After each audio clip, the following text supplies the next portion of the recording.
They found him in the dead of winter, a child no older than 10, huddled in the desolate woods of Blackwood, Maine.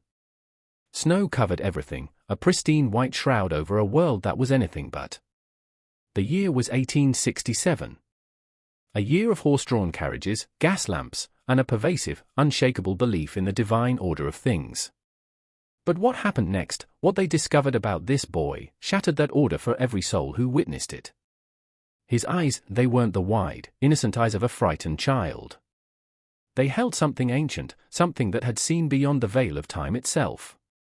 Dr. Alistair Finch, a man of science, a man of rigid logic, was among the first responders. He described the scene years later in a journal entry, a confession almost, that was never meant for public consumption. His gaze, Finch wrote, was not merely piercing. It was knowing. As if he understood the very structure of the universe, and found it wanting. This was no ordinary runaway. This was a disruption, a tear in the fabric of their neatly constructed reality. The boy spoke no known language, yet his silence was more eloquent than any sermon. He didn't cry, didn't shiver from the cold. He simply existed, a profound anomaly in a world that demanded explanation. The townsfolk, already steeped in the old superstitions, whispered of changelings, of spirits from the deep woods. But Finch, the man of reason, refused to succumb to such fanciful notions. He sought a medical explanation, a logical diagnosis for the boy's unnerving composure, his uncanny stillness. What he found, or rather, what he didn't find, would send shivers down the spines of even the most hardened men of medicine. This boy, this quiet, unnerving enigma, was about to expose a secret so profound, so terrifying, that institutions would conspire to bury it for generations. This wasn't just a discovery, it was a revelation, a crack in the foundation of everything they thought they knew. And it all began with those eyes, those terrifying, knowing eyes. Dr. Finch, a pioneer in the burgeoning field of psychology, initially theorized a severe case of trauma-induced catatonia. He had seen shell-shocked soldiers return from the war, their minds fractured, their bodies frozen in a perpetual state of fear. But this was different. There was no terror in the boy's stillness, no vacantness in his gaze. Instead, there was an almost disconcerting peace, a serene detachment that defied all known medical understanding. He brought the boy back to his private sanatorium, a sprawling, isolated estate designed for the quiet study of the mind. Here, under the watchful eyes of nurses and assistants, Finch began his observations. He tried every technique known to him, gentle questioning, comforting gestures, even rudimentary forms of hypnosis. Nothing. The boy remained impassive, a statue carved from living flesh, yet pulsing with an inexplicable energy that made the very air around him feel thick, heavy with unspoken knowledge. One evening, a young nurse, Marybeth, was tasked with watching over him. She was a practical woman, not prone to flights of fancy. But as she sat by the boy's bedside, she felt an overwhelming sense of dread, a chilling certainty that she was not alone in the room, even though they were the only two present.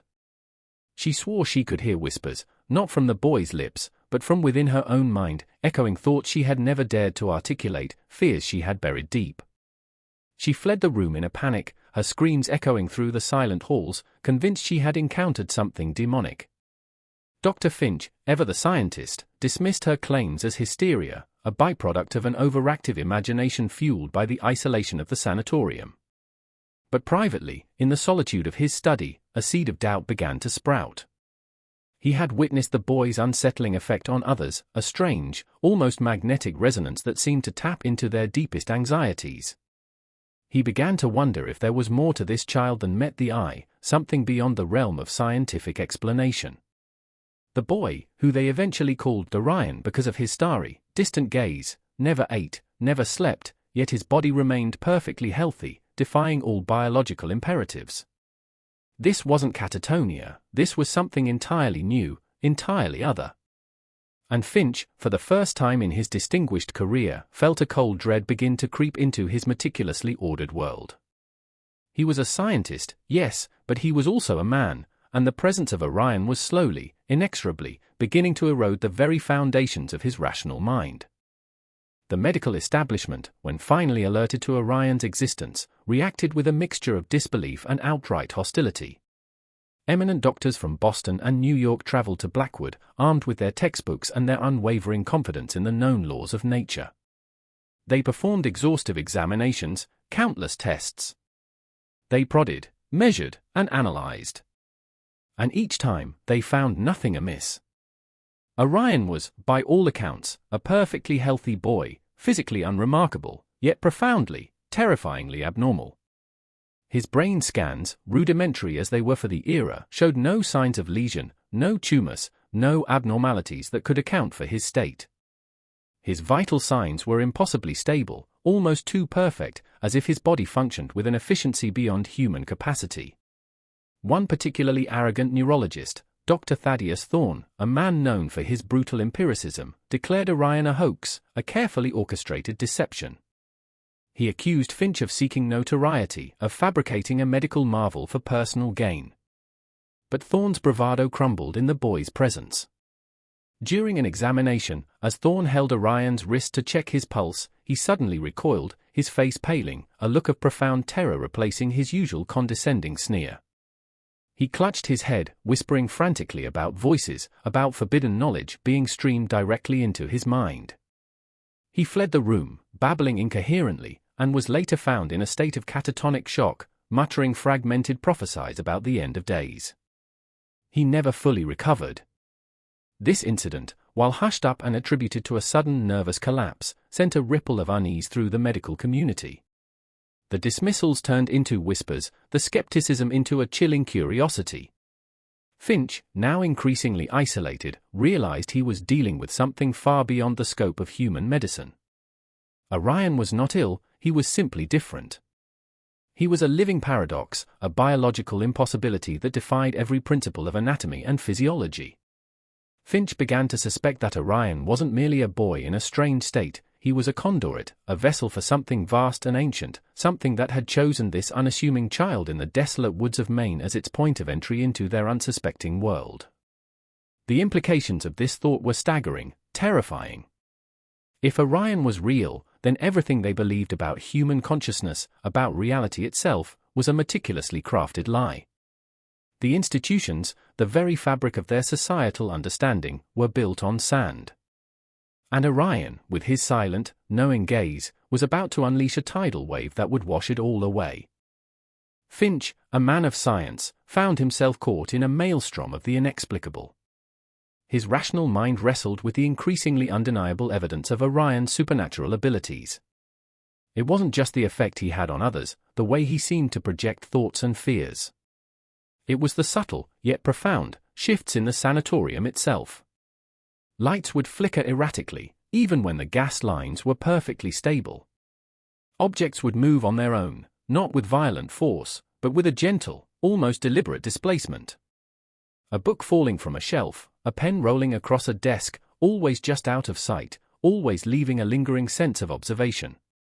Finch, at first, attributed these phenomena to stress, to his own exhaustion, to the psychological strain of caring for such an unusual patient. But the incidents grew in frequency and intensity, witnessed by multiple staff members, who, unlike the hysterical Mary Beth, were sober, level-headed individuals. One afternoon, while Finch was alone with Orion in the observation room, a heavy, antique grandfather clock in the corner began to chime, precisely 13 times. Finch checked his pocket watch, it was only 3 o'clock. He then examined the clock, an intricate piece of machinery, only to find its internal mechanisms completely jammed, incapable of producing a single chime.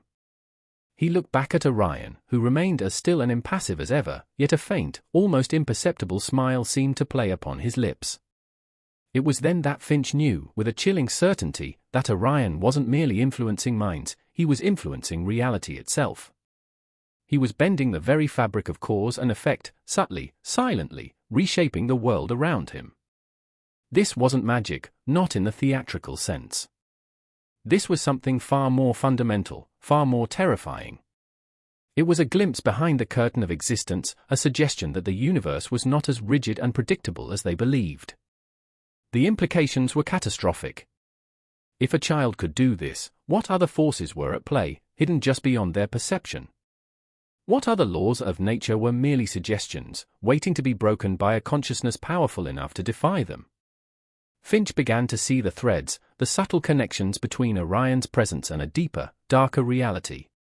He realized that Orion wasn't just terrifying doctors, he was terrifying the very concept of order, threatening to unravel the carefully constructed illusions that allowed humanity to sleep soundly at night. He was a living key, unlocking doors that should have remained sealed. And Finch, against his better judgment, against every instinct of self-preservation, found himself compelled to follow, to understand the nature of this impossible boy, even if it meant sacrificing his own sanity in the process. He was no longer merely a doctor, he was an unwitting apprentice in a forbidden school of thought, where the lessons were etched in the very fabric of reality. Finch immersed himself in ancient texts, forgotten philosophies, and esoteric lore, driven by a desperate need to contextualize Orion. The medical journals offered no answers, the scientific community had retreated into collective denial, leaving Finch utterly alone in his pursuit of truth. He delved into alchemy, Gnosticism, Hermetic principles, pathways of knowledge long dismissed as mere superstition by the enlightened age. He sought patterns, correlations, anything that could shed light on Orion's anomalous existence. He read accounts of star children from Aboriginal Dreamtime, of enlightened ones in Buddhist sutras, of prophets and seers whose very presence altered the fabric of their societies. He started to see that these weren't just myths, they were fragmented echoes of a recurring phenomenon, suppressed and repackaged by dominant power structures to maintain control. The common thread in all these narratives was the idea of a heightened state of consciousness, a being whose perception transcended the physical limitations of the human form. A consciousness that could manipulate reality not through crude force, but through pure, focused intent. This wasn't about psychic powers as parlor tricks, this was about the very nature of existence being malleable, a fluid canvas upon which a sufficiently powerful consciousness could paint. Finch realized that true horror wasn't Orion's abilities, but the implications of those abilities. If consciousness could bend reality, then what did that say about the reality they currently inhabited? Was it truly objective, or merely a collective dream, a consensual hallucination maintained by an unseen, overarching will? He began to formulate a terrifying hypothesis, that Orion was not merely an individual with unique powers, but a living embodiment of an ancient consciousness, an intelligence that predated humanity, an entity that periodically manifested in human form to subtly influence, to guide, the trajectory of civilization. Not overtly, not with fire and brimstone, but with whispered suggestions, with nudges in the collective unconscious, with the quiet dissemination of ideas that would blossom into revolutions or collapse into tyranny. This wasn't a benevolent force, it was something far more complex, far more indifferent. It was a gardener tending to a sprawling, unwitting garden, humanity. The chilling realization was that if this entity could manifest through a child, it could manifest anywhere, at any time, influencing events from the shadows, shaping history without ever revealing its true form. The true orchestrators of their world were not kings or presidents, but something far more ancient, far more powerful, operating through proxies, through unwitting agents. And Orion, in his silent, knowing presence, was a window into this unspeakable truth. The implications of Finch's hypothesis were seismic, threatening to overturn not just scientific understanding, but religious doctrine, political structures, and the very concept of free will. If humanity was a garden tended by an unseen entity, then what did that make them? Mere crops, harvested for purposes they could not fathom? This wasn't just a philosophical question, it was an existential terror. He started to look at historical events through this new, chilling lens. The sudden rise and fall of empires, the inexplicable bursts of technological innovation followed by centuries of stagnation, the recurring patterns of war and peace, could these all be subtle manipulations, nudges from an unseen hand? He considered the great men of history, the figures who seemingly bent nations to their will. Were they truly autonomous, or were they merely the most susceptible conduits for this ancient consciousness, unwitting puppets dancing to a melody only Orion could hear? He saw the threads of psychological control woven through society. The way narratives were constructed, beliefs instilled, dissent marginalized, all designed to keep the collective consciousness pliable, predictable, and amenable to unseen influence. The hidden agendas weren't just the machinations of powerful men, they were echoes of a far grander, more ancient design. He realized that the institutions, governments, religions, education systems weren't just flawed human constructs. They were, perhaps unwittingly, designed to reinforce this control, to perpetuate the illusion of an ordered, understandable world, precisely to prevent the masses from glimpsing the true nature of their reality. To prevent them from recognizing the silent puppeteer. The greatest deception wasn't a lie told, but a truth suppressed. The truth that human consciousness itself was not fully its own, that it was a field susceptible to external influence, a malleable substance that could be shaped and guided. And Orion, in his silent defiance, was a living testament to this suppressed truth. He was a break in the code, a glitch in the matrix, revealing the operating system behind their perceived reality. Finch became obsessed, withdrawing from his colleagues, from society, his sanatorium transforming into a fortress of forbidden knowledge. He knew that if this truth were ever fully unleashed, it would shatter civilization. Not with violence, but with the insidious collapse of meaning, the terrifying realization that their lives were not their own. He looked at Orion, still and silent, and saw not just a boy, but a mirror reflecting the deepest, darkest secrets of existence. And he knew, with a certainty that chilled him to the bone, that he had stumbled upon something that humanity was never meant to comprehend, let alone control. The knowledge Finch uncovered was a double-edged sword. It brought a terrifying clarity, but also an overwhelming sense of isolation. He couldn't speak of his revelations to anyone. To do so would invite ridicule, institutionalization, or worse. The systems in place were too robust, too ingrained in the collective psyche, to tolerate such fundamental challenges. The hidden agendas weren't just about power, they were about preserving the illusion of human autonomy, of a world that was understandable and controllable. Orion became Finch's silent mentor, his unwitting guide into the abyss of truth. Finch spent countless hours in the boy's presence, observing, meditating, allowing the strange resonance of Orion's consciousness to wash over him. He began to perceive reality in a different way. The world, once solid and predictable, now shimmered with unseen energies, pulsed with hidden currents of information. He saw the subtle manipulation everywhere, in the carefully crafted narratives of the newspapers, in the sermons delivered from pulpits, in the very structure of societal expectations.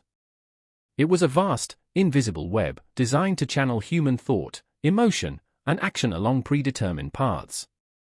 This wasn't about individual choice, it was about collective programming. And the programmers were ancient, subtle, and terrifyingly effective. Finch realized that humanity's greatest weakness was its unwavering belief in its own freedom, its own independent thought. This belief was the perfect blindfold, allowing the unseen forces to operate with impunity. He understood now why Orion was so disturbing to the medical establishment. He was an unprogrammed anomaly, a wild card in a meticulously controlled game. His very existence exposed the illusion. He was a beacon of unfiltered consciousness in a world designed for conformity. Finch began to suspect that Orion wasn't merely a passive vessel for an ancient entity. He was, perhaps, a resistance. A deliberate disruption. A living signal, broadcasting a truth that had been suppressed for millennia. But what was he resisting? And why now? The questions piled up, each one heavier than the last, pushing Finch further and further down the rabbit hole. He was no longer a doctor seeking a cure, he was an archaeologist of the forbidden, unearthing relics of a truth so profound it could shatter the modern world. The terror wasn't just in the knowledge itself, but in the crushing realization of how deeply humanity was ensnared, how thoroughly their reality had been constructed. And the true master architects of that construction remained nameless, faceless, operating in the deepest shadows, their influence woven into the very fabric of existence. Finch's transformation was profound. He shed the rigid skin of the empirical scientist, embracing a holistic view of reality that integrated science, spirituality, and the esoteric. His sanatorium, once a place of healing, became a sanctuary for forbidden inquiry, a hidden library of truths deemed too dangerous for the public mind. He documented his observations of Orion in encrypted journals, using a complex cipher of his own design, convinced that these texts, if discovered, would be destroyed by the very institutions he now understood to be part of the grand deception. He noted that Orion's influence seemed to extend beyond the walls of the sanatorium. Reports from Blackwood spoke of strange occurrences, unusually fertile harvests, peculiar animal migrations, even shifts in local weather patterns that defied meteorological explanation. It was as if Orion, even in his stillness, was subtly retuning the local environment, bringing it into a strange, harmonious resonance with his own alien consciousness. This wasn't chaos, it was a different kind of order, one that operated outside of humanity's understanding. Finch began to perceive that the ancient consciousness manifesting through Orion wasn't inherently malicious, but simply alien. It operated on a different scale of time and purpose, viewing human history as a fleeting moment, a stage upon which its own incomprehensible dramas played out. The psychological control systems weren't necessarily designed to harm, but to manage, to herd, to ensure the optimal conditions for its own long-term objectives. What those objectives were, Finch couldn't fathom, but he suspected they involved a slow, deliberate shaping of human evolution, a gradual toward a destination unknown. The truly chilling aspect was the sheer scale of the manipulation. It wasn't just about individual minds, it was about the collective unconscious, the very substrate of human thought and emotion. Imagine a potter shaping clay, not with his hands, but with his thoughts, subtly influencing the molecular structure of the material itself. That was the level of control Finch was beginning to witness. Orion was a living embodiment of this subtle, pervasive power. His presence was a constant reminder that humanity was not the master of its own destiny, but merely a component in a much larger, more ancient game. The feeling of unease grew, a constant companion in Finch's solitude. He was a man walking a tightrope over an abyss, glimpsing truths that threatened to shatter his very being. But he couldn't turn back. The thirst for knowledge, the burning need to understand, had consumed him entirely. He was a sentinel at the edge of the known world, peering into the infinite, terrifying void. Finch's solitude was eventually broken, not by the scientific community, but by a different kind of institution, a clandestine society known only as the Keepers of the Veil. They appeared without warning, shadowy figures who moved with a disturbing efficiency, their arrival heralded by a chilling silence that seemed to precede them. They were not men of science, nor men of God, but men of power, operating outside the conventional boundaries of government and law. They knew about Orion. They knew about Finch's research. And they wanted him to cease. Their leader, a man with eyes as cold and sharp as obsidian, spoke in measured tones, his voice devoid of emotion, yet carrying an undeniable authority. He explained that some truths were too dangerous, too destabilizing, for humanity to comprehend. He spoke of ancient compacts, of agreements made in the dawn of time to maintain the delicate balance between the seen and the unseen worlds. Orion, he explained, was a breach, an accidental manifestation of a power that had been carefully contained for millennia. He warned Finch that his continued investigation threatened to unravel these ancient safeguards, potentially unleashing forces that would consume not just humanity, but the very fabric of reality itself. Finch, initially defiant, found his resolve crumbling under the weight of their chilling logic. These men weren't fanatics, they were pragmatists, custodians of a terrible secret. They understood the nature of the ancient consciousness, not as an alien entity, but as a fundamental force of the universe, an aspect of creation itself that needed to be managed, controlled, and kept separate from the fragile, developing consciousness of humanity. The psychological control systems, the suppressed truths, the institutional manipulation, these weren't just products of human ambition. They were, in part, the deliberate efforts of the Keepers of the Veil, working in the shadows, guiding humanity away from truths that would drive them to madness. They weren't villains, not in the traditional sense. They were guardians, albeit ruthless ones, sacrificing individual freedom for collective survival. The weight of this revelation was crushing. Finch had believed he was uncovering a grand conspiracy of manipulation.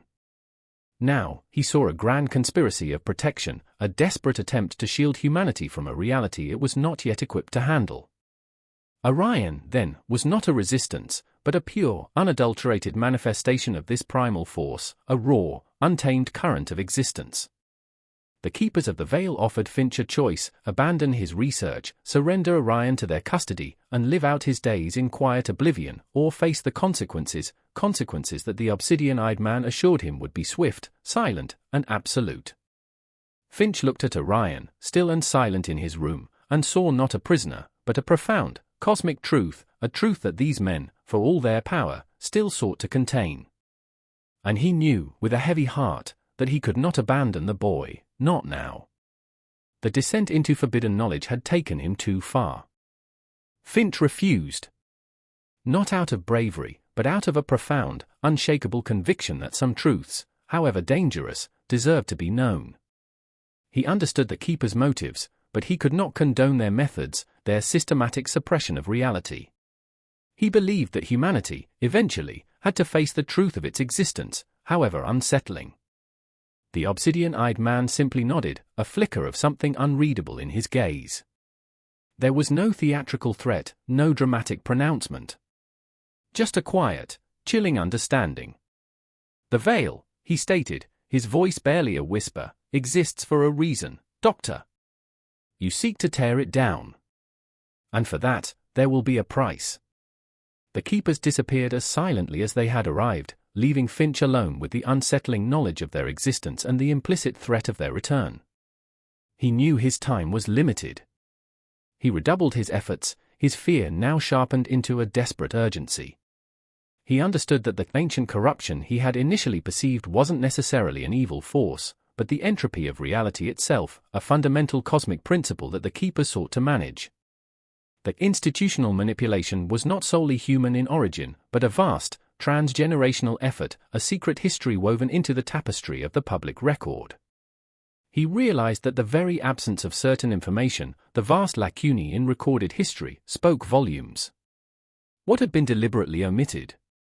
What knowledge had been systematically erased, not just from books, but from the collective memory of humanity? He began to suspect that the hidden agendas weren't just about controlling the future, but about controlling the past, manipulating the very foundation of human understanding. By shaping what was remembered, they shaped what was possible.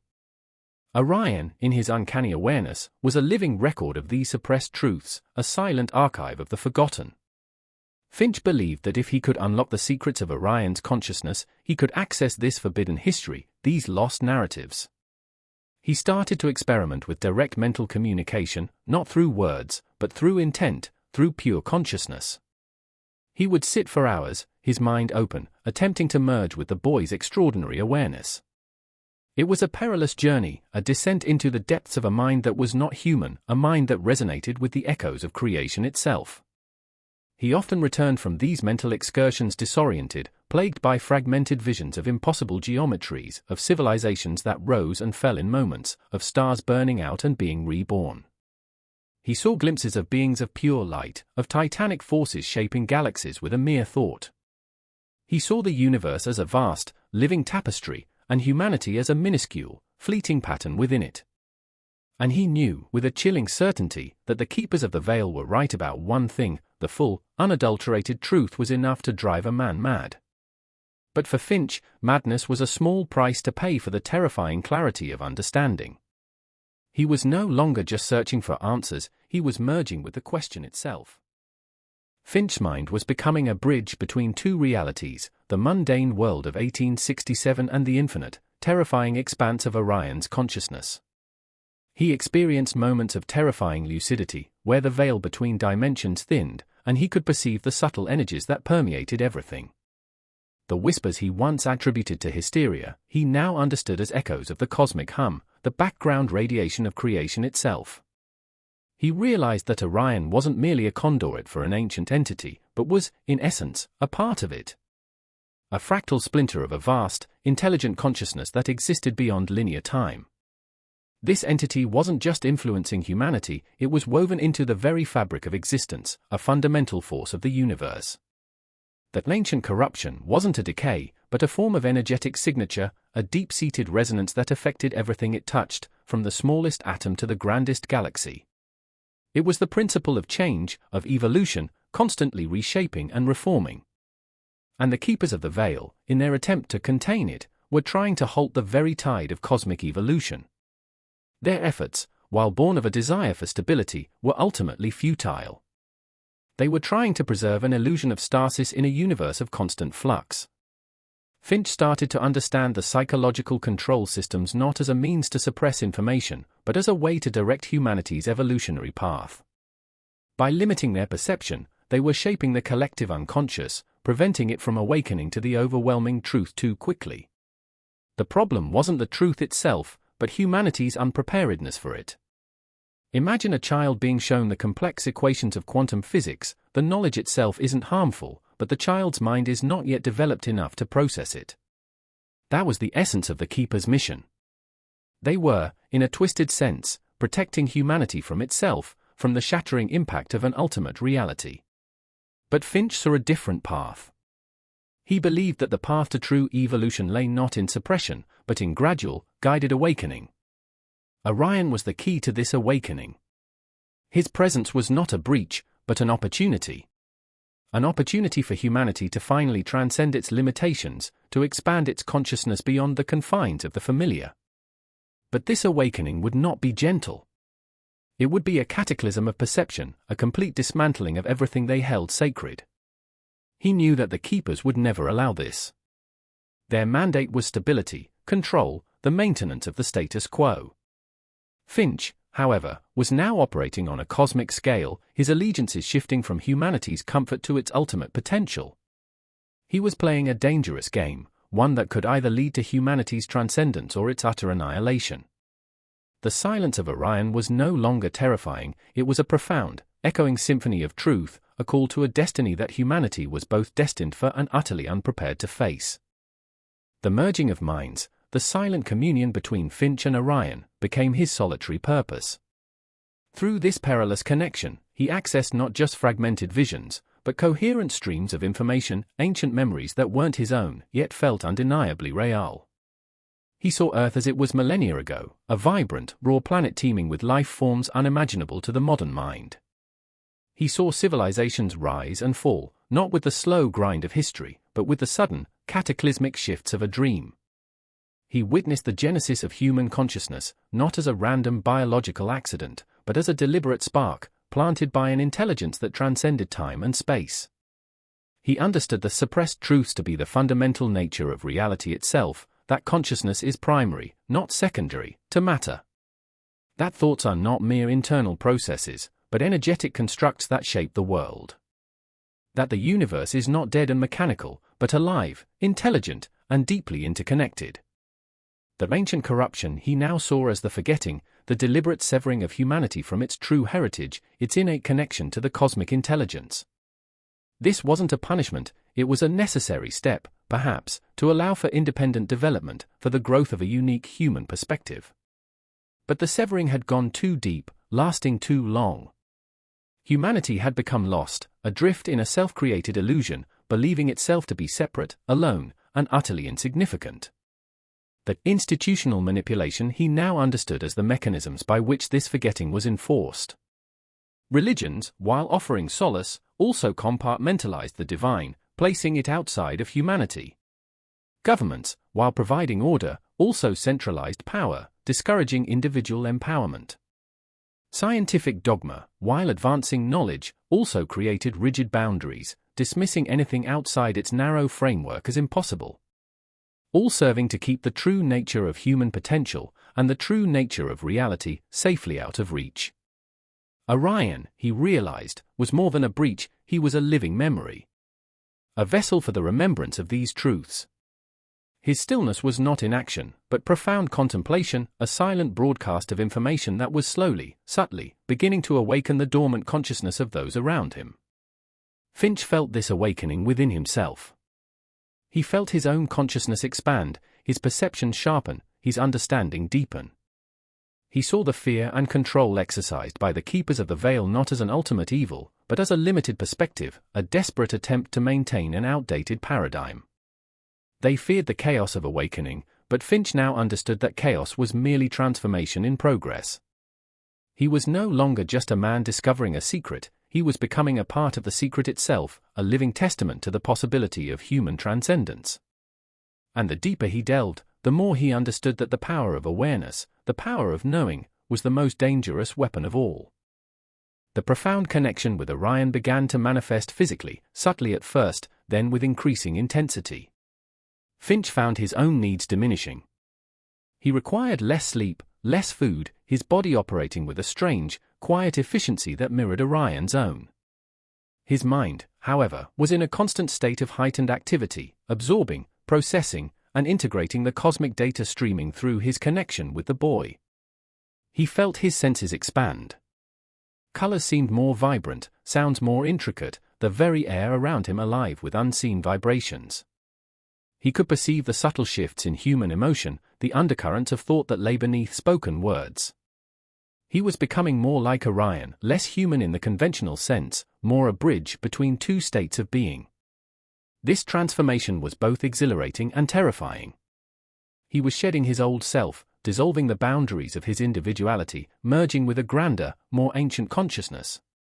But with this expansion came a profound empathy, a searing awareness of humanity's collective suffering, its unwitting enslavement to illusions.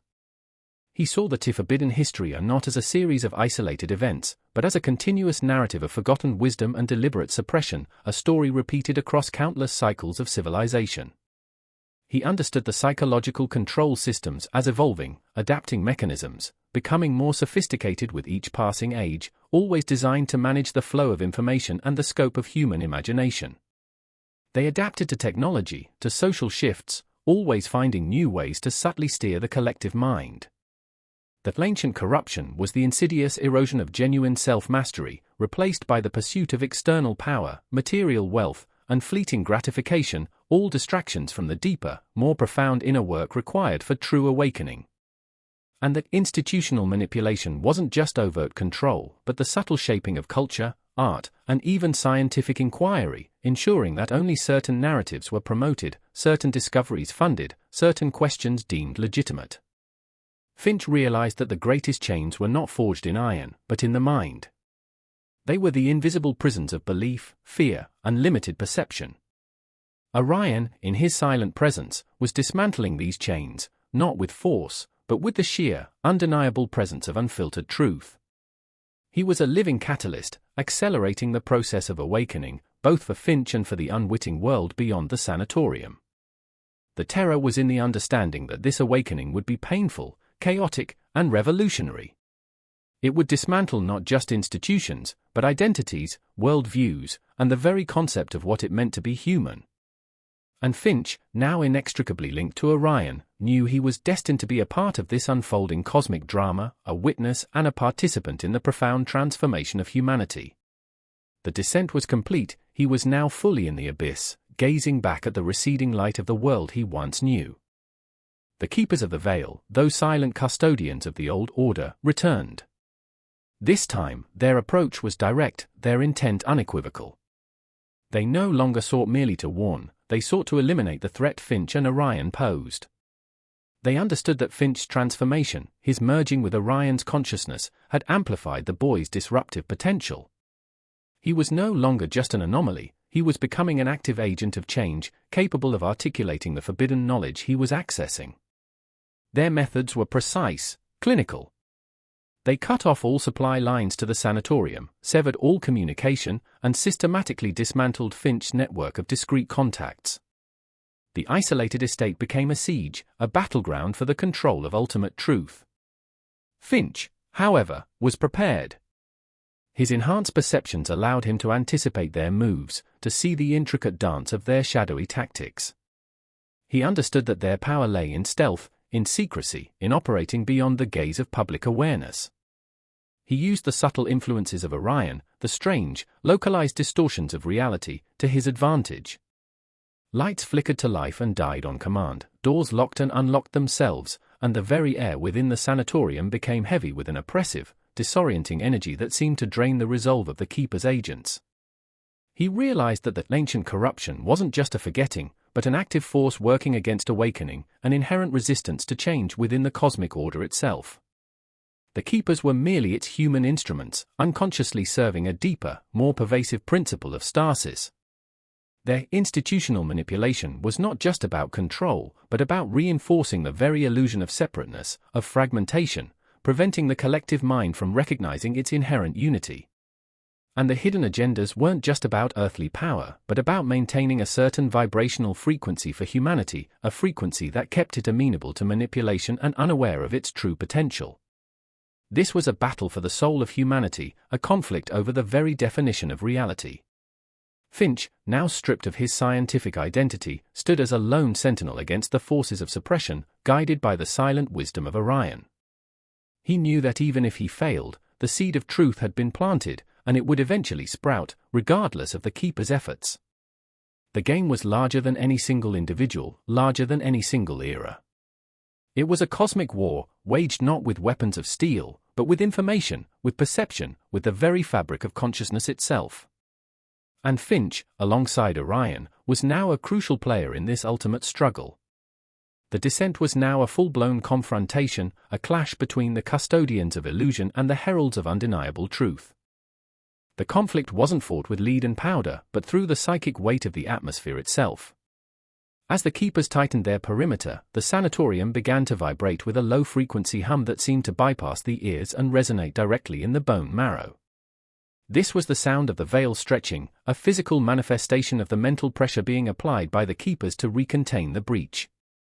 They were using ancient resonance technology, the kind hidden within the architecture of cathedrals and government monoliths, to drown out the signal Orion was broadcasting. Finch could feel his own mind being squeezed, his thoughts becoming sluggish, the vibrant colors of his expanded perception fading back into a dull, institutional gray. He realized then that the psychological control systems weren't just metaphorical, they were literal, energetic dampeners designed to keep the human brain operating at a subservient frequency. To survive this, he had to go deeper into the void. He sat on the floor of Orion's room, facing the boy, and for the first time, he didn't just try to listen, he tried to become. He surrendered every vestige of Alistair Finch, to the doctor, the scientist, the man. He cast aside his history, his name, his very ego, offering himself as a sacrifice to the truth. And in that moment of total surrender, the hum of the Keeper snapped like a brittle glass rod. A silence so absolute it felt like a physical weight descended upon the room. Orion finally moved. He didn't stand, but he tilted his head, and his eyes, those terrifying, starlit voids, locked onto Finch with a predatory intensity. The revelation hit Finch like a tidal wave, that ancient corruption wasn't a decay of the soul, but the parasitic nature of the structures humans had built to feel safe. Every institution, every law, every truth told by a man in a position of power was a brick in a wall built to keep the light out. We were never meant to be protected, we were meant to be wild. The boy wasn't a child, he was a fragment of the primordial consciousness that existed before the first sun was even a thought in the dark. He was the raw, unrefined power of the is, and the doctors, the Keepers, the world, they were all just terrified children trying to put a collar on a storm. Finch felt a surge of cold, commanding power. He understood now why the elite obsessed over these secrets. To know this truth is to realize that you are not a subject of the universe, but a participant in its creation. He looked at the door, sensing the men outside, their fear now radiating off them like heat from a dying fire. They weren't protecting the world from Orion, they were protecting their own status as the gods of a fake reality. The realization of that fake reality acted as a catalyst, a total identity collapse that rebuilt Finch into something harder, sharper, and utterly uncompromising. He was no longer a victim of the Keeper's siege, he was the eye of the storm. He realized that the suppressed truths weren't hidden in some dusty basement or locked in a Vatican vault, they were written in the code of human DNA, waiting for the right frequency to be activated. This was the ultimate hidden agenda, to keep the human body from realizing its own biological divinity.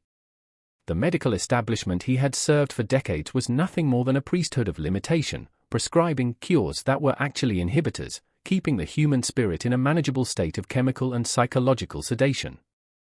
Finch walked to the window and looked out at the agents of the Veil. He didn't see enemies, he saw shadows. They were ghosts haunting a dream that was already ending. He turned back to Orion and whispered a question into the silence, a question that wasn't formed of words, but of pure, concentrated intent. What comes next? The boy's response was a sudden, violent expansion of the local gravity. Books flew from the shelves, not in chaos, but in a perfect, spiraling orbit around the child. The air began to glow with a pale, electric blue luminescence. This was the ancient corruption at its peak, the absolute defiance of physical laws by the sheer force of a directed consciousness. The Keepers outside began to flee, their equipment malfunctioning, their minds buckling under the weight of a reality they couldn't quantify. They had spent millennia building a cage for humanity, and now, the cage was dissolving. This is the moment where you must choose to look, truly look, at the structures of your own life. Are they your own, or were they built for you by those who fear your potential? To see the manipulation is to begin to break it. To acknowledge the hidden forces is to become one of them. We are moving into the heart of the rabbit hole now, into the place where history and myth become one. If you are still here, it is because you are ready for the transformation. You are ready to cease being a spectator and start being an initiate. Before we proceed further into the abyss, before the final seals are broken, you must affirm your commitment to this awakening. Now, I need you to listen closely. This knowledge is a fire that consumes the weak but tempers the strong. You are witnessing the end of a cycle, the collapse of an institutional manipulation that has lasted for thousands of years. This is the truth that changes a man forever. To lock in this awareness, to signal to the architecture of your own mind that you are ready to transcend the old programming, I want you to perform a simple, symbolic act of identity transformation. Go to the comments right now. Type the phrase, "The veil is torn." Type it twice. The veil is torn. The veil is torn. Do it to signal your alignment with the truth, to command the algorithm of your own reality, and to find the others who have also awakened. This is not a request, it is a ritual of awareness. Once you have done this, we will descend into the deepest chambers of the forgotten, where the final, most terrifying secrets of the 1867 discovery are kept. The doctors were terrified for a reason. They saw the end of their world in that boy's eyes. They saw the end of the human as we have been defined by our masters. Type it now. The veil is torn. The veil is torn. Then, we proceed. The silence that followed the keeper's retreat was more deafening than their hum. Finch stood in the center of the room, surrounded by hovering debris, feeling a calm that was almost predatory. He understood that the psychological control systems only work if you believe in the authority of the system. Once you see the man behind the curtain, or rather, once you see that the curtain itself is an illusion, the power of the institution evaporates. He looked at Orion, who had returned to his state of absolute stillness, but the air around him was different now.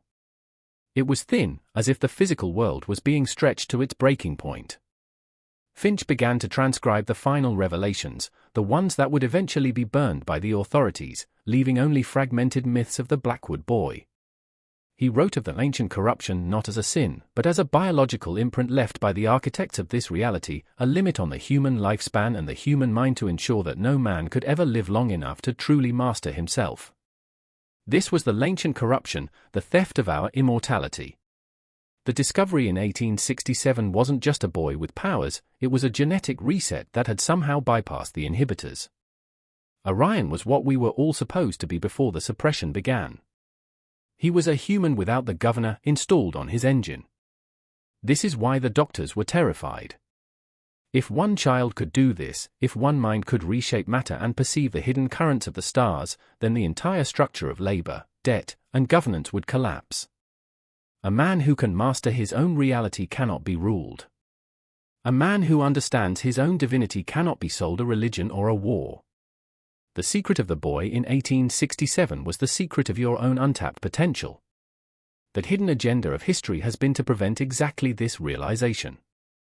They gave you entertainment to dull your focus. They gave you politics to divide your strength. They gave you fear to keep your vibration low. But Orion was the proof that the signal can be overridden. Finch realized that he had to hide this knowledge, not because it was evil, but because the world was a powder keg and this truth was a torch. He knew he wouldn't survive the night. He knew the keepers would return with greater force, not to capture, but to erase. He looked at Orion one last time and saw, for the first time, a flicker of pity in the boy's eyes. Pity for the man who finally saw the truth, only to realize he was too late to live in it. The pity in Orion's eyes was the final weight that broke Finch's remaining humanity. It was the realization that the ancient corruption was not just a historical event, but a persistent, living parasitic force that fed on human ignorance. Finch began to see the sanatorium walls not as stone and mortar but as condensed fear. He understood that the medical tools he had spent his life perfecting were essentially blunt instruments used by a terrified species to lobotomize its own potential. He grabbed his journal and began to write with a ferocity that tore the paper. He detailed the phonetic lock, the way human language itself had been engineered to limit thought. There are concepts, Finch realized, that the human mind is capable of perceiving but incapable of naming, and by denying us the names, the architects denied us the power. Orion was communicating in these nameless concepts. The hidden agenda was a linguistic prison.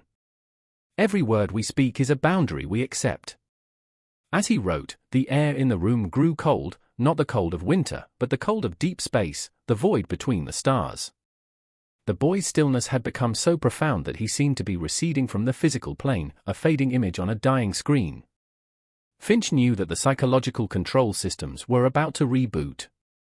When the keepers returned, they wouldn't just kill him, they would erase the very memory of his existence from the town's records.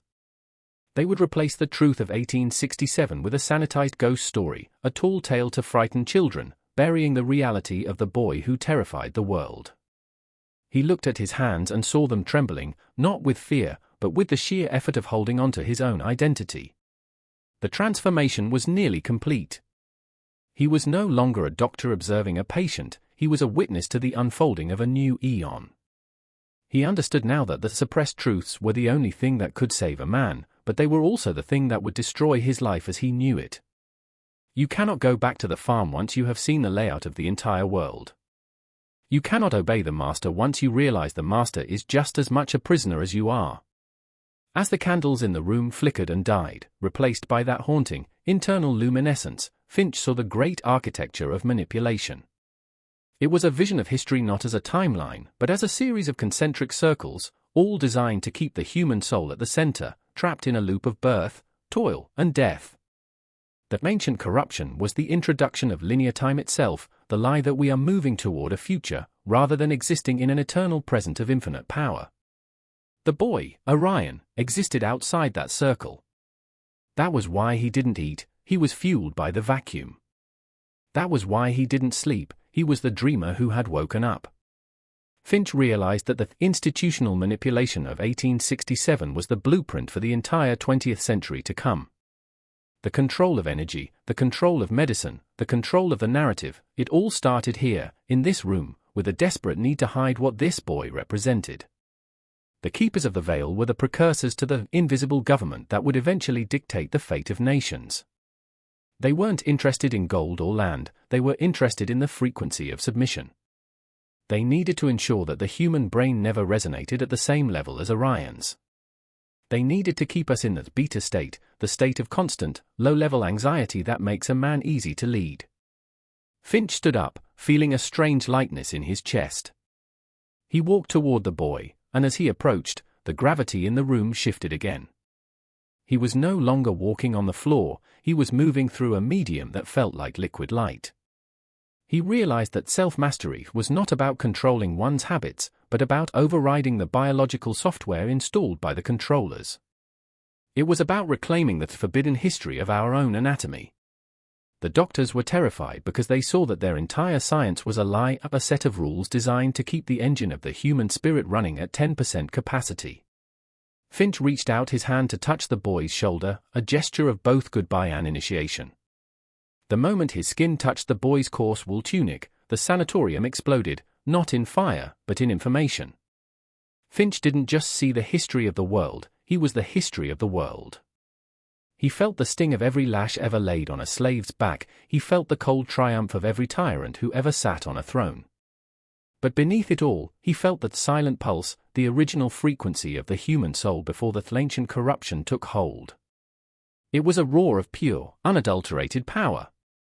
He saw that the hidden forces were actually incredibly fragile, they relied entirely on our consent to be governed by their illusions. That psychological control systems were like a spider's web, strong enough to hold a fly, but easily brushed aside by a man who knows he is a man.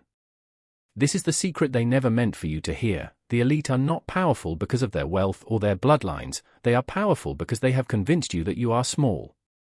They have suppressed the truth that every human being is a localized expression of the entire universe. The 1867 discovery was the anomalous event that proved the rule could be broken.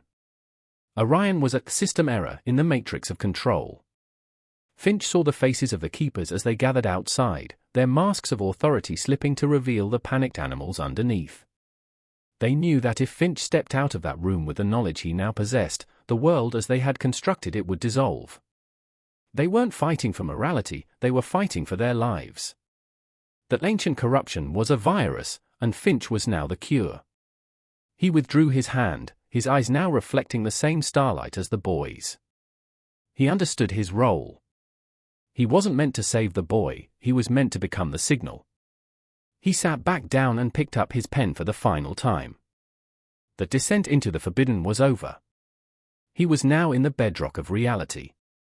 He began to write the manual of reclaiming, the steps a man must take to deprogram his mind and reactivate his dormant sovereignty. This is what you are hearing now. This is the echo of Finch's final words, smuggled through time, through the very institutions that tried to kill them. The pen in Finch's hand felt like a relic from a dead civilization. As he wrote, the ink seemed to shimmer, turning from black to a deep, bruised violet. He was recording the architecture of the unseen, a map of the parasitic structures that cling to the human psyche from birth. He wrote that every man is born with a shadow king installed in his mind, an internalized version of the keepers that whispers of inadequacy, of the need for permission, and the safety of the herd. This is the ultimate psychological control system. It is not the guards at the gate we should fear, but the guard we carry in our own skulls. Finch realized that the boy, Orion, had no such internal guard. He was a sovereign entity, a zero-point consciousness. The doctors in 1867 were terrified because Orion looked at them and saw only ghosts. He didn't recognize their titles, their degrees, or their social standing, he saw only the energy they were wasting on maintaining their illusions. The ancient corruption is the process of convincing a god that he is a beggar. Finch's writing became more erratic, the words vibrating on the page. He was documenting the 7 veils of suppression, the layers of false history, debt-based economics, and manufactured trauma that keep the modern man from realizing his own density. He understood that the discovery of this boy was a temporal leak, a moment where the future and the past collided to remind humanity of its true nature. The hidden agenda was never about resources, it was about the capture of the soul's attention. If they can keep you looking at the flickering shadows on the wall, you will never notice that the sun is rising behind you. Finch looked at Orion and saw that the boy was now glowing with an intensity that made the shadows in the room retreat into the corners like frightened animals. The final confrontation was approaching, and Finch knew that he was no longer the man who had entered the woods of Blackwood. He was a weapon of awareness, a breach in the walls of the world. The air in the sanatorium began to thin, replaced by a crystalline ozone that tasted of lightning. Outside, the keepers of the veil had ceased their movement, they stood like statues, paralyzed by the sheer ontological weight of what was occurring inside the room. Finch understood that institutional manipulation fails when the observer refuses to participate in the observation. By withdrawing his belief in their power, he had literally paralyzed their reality. He began to write about the frequency of command, the specific state of being where a man's intent becomes the primary law of his environment. This is the secret the Valit used to shape the world, but it is a stolen power, a distorted version of the natural sovereignty Orion possessed. The ancient corruption was the theft of this frequency from the common man. Finch described how the structures of education and religion are designed to detune the human instrument, making us unable to hear the music of our own will. He looked at his own reflection in a darkened window and didn't see Alistair Finch, he saw a vessel of the original signal. The forbidden history he was uncovering was not a list of names and dates, but a lineage of unbroken men, those who, throughout time, had rediscovered this frequency and were systematically hunted down by the keepers. The 1867 boy was the most powerful of these manifestations. He was a primary source. Finch realized that the reason the boy terrified the doctors was that he was a mirror. When they looked at him, they didn't see a child, they saw the wasted potential of their own lives. They saw the gods they could have been if they hadn't sold their souls for a comfortable seat in a dying empire. This is the pain that changes a man. This is the emotional grip of the truth. It is the grief for the version of yourself that the world tried to kill. The final layer of the suppressed truth was the most dangerous of all, the realization that death itself is a managed event. Finch wrote that the ancient corruption had even tainted the transition from this life, turning a moment of cosmic liberation into a cycle of psychological recycling. The keepers, he suspected, had found a way to bridge the gap, ensuring that the soul's amnesia was preserved even beyond the grave. This was the ultimate control system. But Orion? Orion was the exit.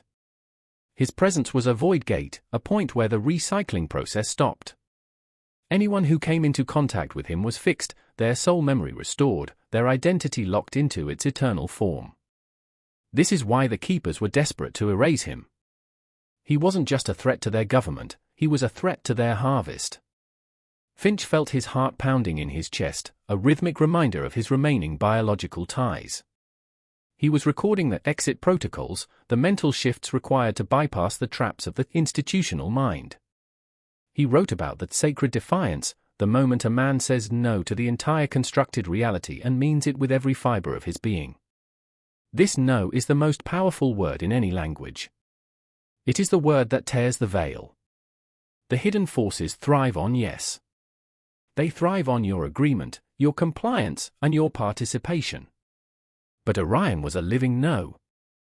He was a refusal to be defined by the laws of 1867 or any other year. He was the eternal outsider.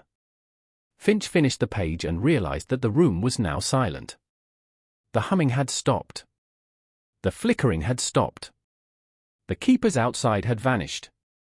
Not because they had left, but because the room had shifted into a different phase.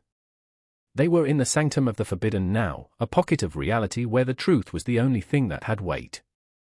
The air within the sanctum crystallized, turning the very atmosphere into a liquid geometry of light.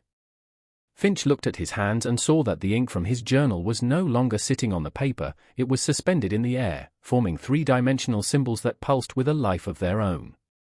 This was the language of the origin, the pre-Tower of Babel consciousness where thought and reality were indistinguishable. He realized that the ancient corruption was the introduction of the delay, the gap between a man's desire and its manifestation. The keepers of the veil had built their entire empire within that gap. They controlled the time it takes for a dream to become a reality, and in that time, they inserted their taxes, their laws, and their doubts. But in the presence of Orion, the gap was closing. The hidden agenda of the 1867 discovery was to study this collapse of the delay, to see if the elite could harness the power of instant manifestation for themselves while keeping the masses trapped in the slow grind of linear time. Finch understood that the psychological control systems were actually time management systems, designed to keep you working for a future that they would always ensure never arrives. He saw the forbidden history of human technology, realized that steam and coal were primitive distractions meant to hide the truth of etheric resonance. We were never meant to be a civilization of combustion, we were meant to be a civilization of resonant will. The doctors were terrified because they realized their entire industrial age was a playpen, a collection of noisy toys given to a race of sleeping gods to keep them from noticing the power of their own breath. Finch wrote with a frantic clarity, detailing how to collapse the gap within one's own life. It requires the absolute severing, the removal of every external authority from the throne of your heart. The room began to dissolve at the edges, the Victorian wallpaper peeling back to reveal a void of infinite stars. Finch wasn't afraid, he was witnessing the dematerialization of the lie. He realized that the institutional manipulation of the world relied on the consensus of solid matter. If we all believe the walls are solid, they are. But Orion did not believe.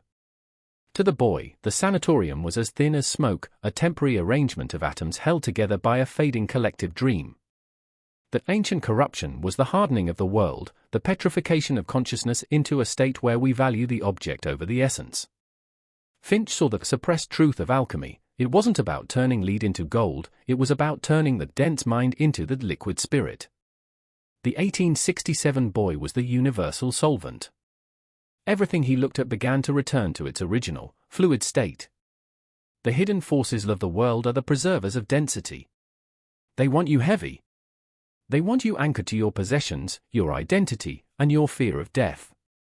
They want you UN fixed. But the self-masteries Finch was now recording was the art of becoming weightless. He wrote that a man who has nothing to lose is a man who cannot be contained by the psychological control systems. The elite knowledge of the keepers was actually a set of chains they used to tether themselves to the world, making them the ultimate slaves. Orion, by contrast, was the ultimate free man. He possessed nothing, yet he commanded the fabric of existence. Finch looked at the boy and realized that the terror of the doctors was the terror of the Lego Fess, the death of the self in the face of the infinite. They didn't want to be healed, they wanted to remain Dr. Finch was Dr. Thorne. They preferred their titles in a prison to being nameless in paradise. As the walls of the sanatorium finally vanished, Finch found himself sitting on a chair made of nothingness, suspended in the great emptiness. Orion was no longer a boy, but a pillar of white fire that stretched into the heights of the forbidden heavens. This was the true history of the human form, a temporary vessel for a colossal intelligence. The ancient corruption was the shrinking of this vessel, that genetic bottlenecking performed by the architects to ensure that the human brain could only hold a tiny fraction of its intended data stream. This is why we feel a cosmic loneliness, a sense that we are meant for something greater, because we are. The 1867 discovery was a genetic flare, a moment where the bottleneck broke. Finch understood that the institutional manipulation of our biology through food, water, and frequency was a desperate attempt to repair that bottleneck. They are trying to keep the fire of Orion from igniting in the hearts of the common man. The hidden agenda is the war on the pineal, the systematic calcification of the eye of truth. Finch wrote the activation code, the mental sequence to bypass the calcification. It involves that sacred rage, not the anger of the ego, but the cold, focused fury of a soul that has realized it has been lied to for 10,000 years. This rage is the fuel of the descent. It provides the energy to break through the psychological control systems and reach the core reality. Finch saw that the keepers of the veil were now trying to reach him through psychic entrainment, sending ripples of fear through the emptiness to bring him back into their vibrational cage. But Finch was unentrainable. He had locked his frequency to the pillar of fire. He was no longer a man of 1867, he was a man of the now. In this state of hyper-awareness, Finch saw the global grid of control. He saw the Earth wrapped in a net of low-frequency waves, emanating from the very structures we consider signs of progress. That institutional manipulation was not just in the laws, but in the geometry of the cities. The way our streets are laid out, the shapes of our buildings, they are all sigils of entrapment, designed to drain the vital force of the inhabitants and channel it into the lower realms where the controllers reside. This is the ancient corruption in its physical form, vampiric architecture. The 1867 discovery happened in the wilderness because the net was thinnest there. The boy was a surge that the grid couldn't handle. Finch realized that self-mastery required that spatial awareness to recognize these traps. He wrote about the sacred movement, the way a man must walk and breathe to remain invisible to the net. The forbidden history of the nomads and the forest dwellers was the history of those who refused to live within the grid. The doctors were terrified because Orion was a living EMP, he was short-circuiting their psychic technology. He was a black hole in their system of energy harvest. Finch understood that the suppressed truth of human potential is that we are the generators, not batteries. We were designed to power the universe with our joy and our creativity, but we have been inverted into batteries that power this matrix of fear. The hidden forces are parasites of emotion. They create narratives of conflict to trigger the release of low vibrational energy, which they then consume. Orion, however, was indigestible. He had no fear, no conflict, no ego. He was pure output. Finch felt his own inversion being corrected. He was no longer a battery for the keepers, he was becoming a generator of the original light. The original light began to reorganize the atoms of Finch's very body. He could see the lattice of light that formed his bones, and within that lattice, he saw that encoded locks placed there by the ancient corruption. These were the biological seals that limited human perception to the narrow band of the five senses. He understood now that the hidden agenda of the 1867 medical establishment was the standardization of perception. They wanted to ensure that every human being saw the same grey reality, making them easier to manage through collective suggestion. The boy, Orion, had shattered his seals. He was perceiving the full spectrum of being. He saw the thoughts of the trees, the memories of the stones, and the interdimensional traffic that flows through the air we breathe. This is the forbidden history of our extrasensory heritage. We were never meant to be blind and deaf to the spirits. The doctors were terrified because they realized that if the seals broke in the general population, that psychological control systems would be useless. You cannot lie to a man who can see your aura. You cannot manipulate a man who can hear the intent behind your words. Finch began to write the manual of unlocking, the specific breathwork and internal focus required to burn through the biological seals. It is a caustic process. It requires the heat of the true will. He realized that the institutional manipulation of our breath, through stress and the pacing of modern life, is a deliberate attempt to keep our internal fire low, ensuring the seals remain intact. But Finch's fire was roaring. He was becoming lucid within the waking dream. As he achieved waking lucidity, Finch saw the puppeteers themselves. They were not human, but archontic intelligences, vast, cold, geometric shadows that exist on the edge of our perception. They are the true architects of the ancient corruption. They feed on the dissonance of human life. The keepers of the veil were merely their human proxies, men who had traded their souls for a seat at the table of the false gods. Finch understood that the psychological control systems were actually feeding tubes for these entities. Every time a man feels powerless, shamed, or terrified, he is feeding the shadows.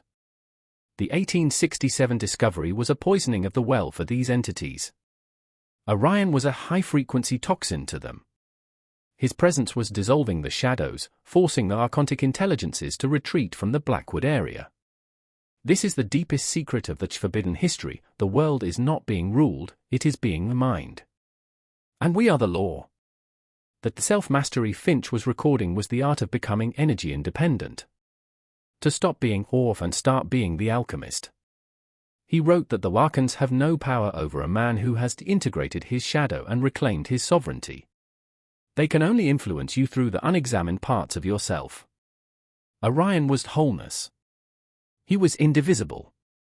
And therefore, he was untouchable. Finch saw the shadow screaming in the void, unable to bear the radiance of the boy. The radiance reached its zenith, and for a moment, that entire grid of the world went dark. Finch saw the historical reset that the Keepers would eventually execute to hide this moment. They would manufacture a great crisis, a distraction of such proportions that the memory of the light would be buried under the fear of survival. This is the cycle of amnesia that has kept humanity in the dark for millennia. The hidden agenda is the constant management of the past. They rewrite the book so that we forget that men like Orion ever existed. But Finch's journal was the virus in the system.